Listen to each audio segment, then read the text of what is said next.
Henry placed 50 cents on the table. The land agent stared at the two small coins, then at Henry. He felt there was something not right about this man. "You know, this barn is worth more than that," the agent said. "It's an old barn with a lot of scary stories." Henry didn't say anything, he just nodded. The agent stared at him for a long time, then sighed. "It's yours. I've never sold a property for so little before." When Henry arrived at the barn, he felt as if something was waiting for him. He opened the large, rusty iron door, and sunlight streamed through the holes in the decaying roof. He saw an old wooden table in the center, and on it there was a notepad with a message.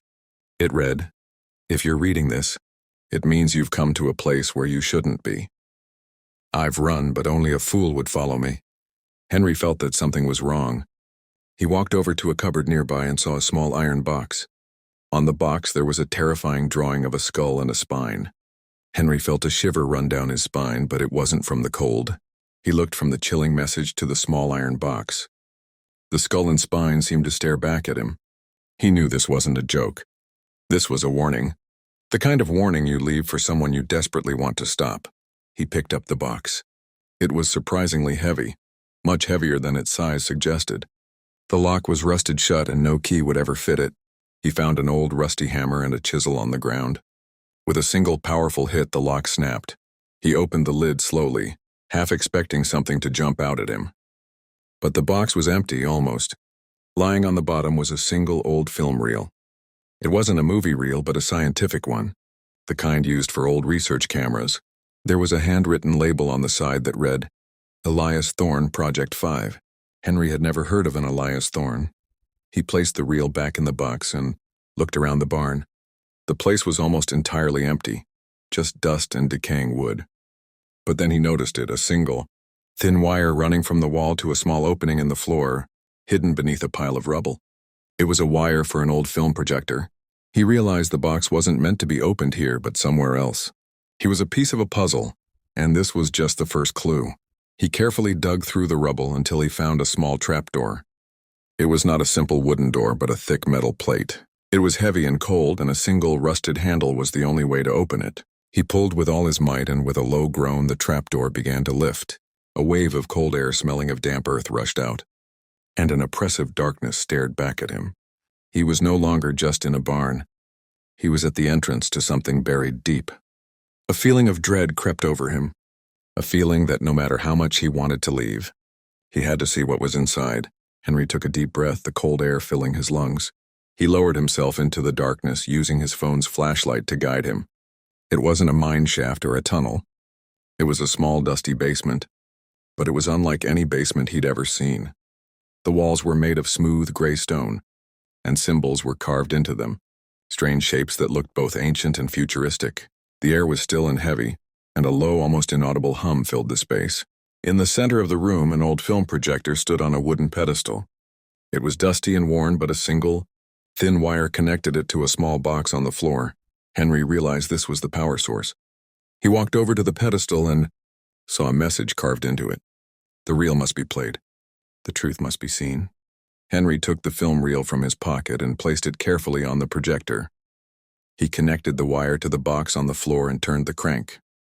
The projector flickered to life, and a single shaky image appeared on the wall. It was a video of Elias Thorne, the man who had left the journal. He was old, and his eyes were filled with a wild kind of fear. "If you're watching this," Elias said, his voice a strained whisper, "it means I have failed. I spent my life searching for a new source of energy, and I found it, buried deep beneath this land. But it is not a power to be used.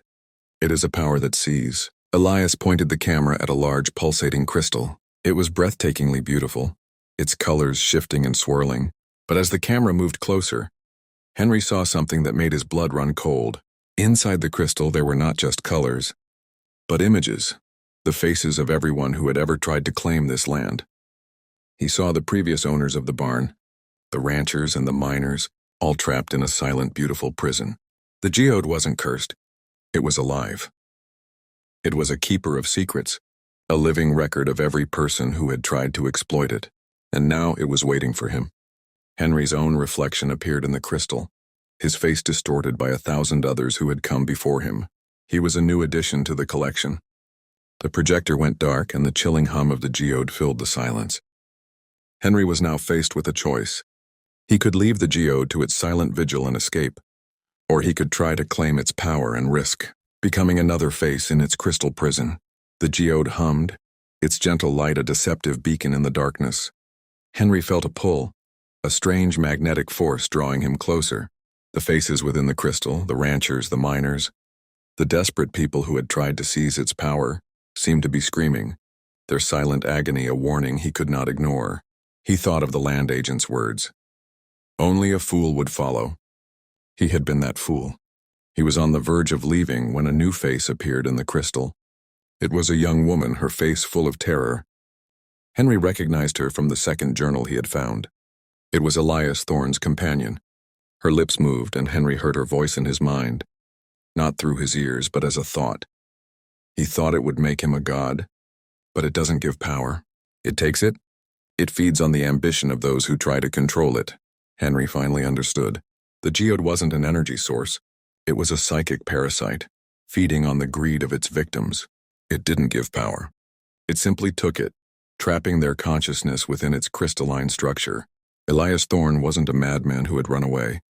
He was a prisoner, his mind consumed by the very thing he had sought to control. The geode was not a curse from a ghost. It was a prison for them.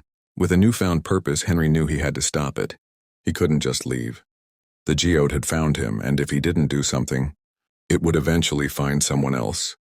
He had to sever its connection to the outside world, to trap it in the darkness of the earth where it could no longer harm anyone. He carefully took the film reel out of the projector. The projector itself was an old, antique device, but Henry knew a thing or two about machinery. He noticed a small, old-fashioned crank on the side of the projector. It wasn't for projecting the film, but for rewinding it. He took a deep breath and began to turn the crank slowly at first, then faster. As the film rewound, the images in the crystal began to vanish. The faces of the ranchers, the miners, and Elias's companion began to disappear, fading away into nothingness. The geode's hum grew weaker and its light began to dim. Henry felt the strange magnetic pull lessen. With a final turn of the crank, the light in the crystal went out, and the cavern was plunged into complete darkness. He had freed the souls trapped within the crystal. He didn't know how, but the action of rewinding the film, of reversing the journey, had somehow reversed the geode's power. It was no longer a prison, but a silent stone. Henry had not found a treasure, a weapon, or a power source. He had found a tomb, and he had finally put it to rest. He left the geode in the darkness, sealed the trapdoor, and walked out into the sunlight a new man. Henry walked out of the barn and into the blinding sunlight of the Texas desert. The silence was absolute, no longer filled with the humming of the geode. He had not found the treasure everyone sought, but he had found something far more valuable: freedom. He spent the next few months working on the barn, but this time he wasn't looking for secrets. He was simply building a home. He patched the rusted roof, replaced the broken windows, and turned the dusty, forgotten space into a functional workshop. The locals who had once whispered about the barn's curse now saw it as a symbol of hope. They would come to Henry for help with their broken-down tractors and rusted fences, and he would fix them without asking for a cent. The land agent who had sold him the barn came by one day. He saw the new sturdy structure and the life Henry had built there. "You found it, didn't you?" he asked. Not about money or treasure, but about the secrets the land held. Henry simply smiled. "I found it, but it wasn't a curse. It was a prison for lost souls, and I helped them find their way out." He never told anyone about the geode, the trapped souls, or the terrifying power he had put to rest. He knew that some truths were too dangerous to share. Instead, he became a quiet guardian, a man who had faced the impossible and returned to a simple life. The barn, once a symbol of his past failures, became a monument to his new beginning, a testament to the fact that some of the greatest treasures in life are the ones you choose to leave behind. Subscribe for more.